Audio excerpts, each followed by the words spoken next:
ទីពាក់តែជើងបងប្អូនកំពូមនុស្សបាទពាក់បីជើងដេកទីពាក់បីជើងយំឡើងហើមភ្នែកទេនេះបងប្អូនហើយទូរស័ព្ទគាត់សុកចិត្តឲ្យដល់គូគាត់សុកចិត្តយំចិត្តពីលតទៅបាននេះតែដោះឲ្យថ្មីយកមកពាក់លើពូកទៅតែតាចាំស្អែកចាំពាក់គាត់សុកចិត្តឲ្យបីជើងនឹងបានមកពីណានេះជើងនឹងបែបស៊ីអេងឲ្យបីជើងនឹង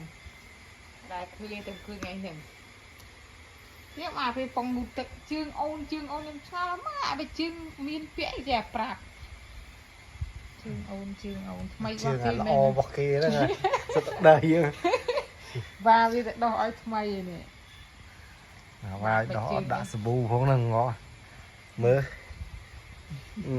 មុខងាញ់ហ៎អេងាញ់ហ៎ដល់កឲ្យបងប្អូនអើយអានេះគេហៅកូនពើកំពូលល្បាច់អស់តោះហើយ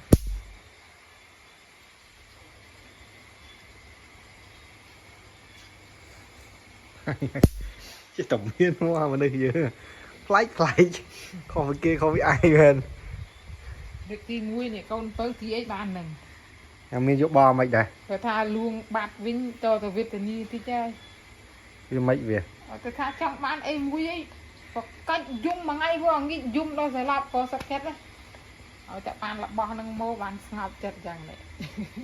របស់ដែលគេចង់បាននេះថាចង់បានបាច់ទេលួងចាំទៅលួងទៅ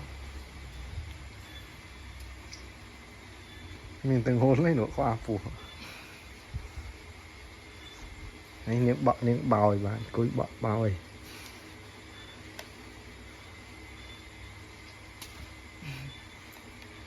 បែកជើងអាល្អគេហ្នឹងមើលតទៅពេលព្រលឹមឡើងងើបមកបែកជើងនៅជាប់ជើងហ្នឹងទៅមើលងើបមកជាប់ជើងនេះបកាច់តាំងព្រលឹមអត់ដឹងមូលហេតុទៀត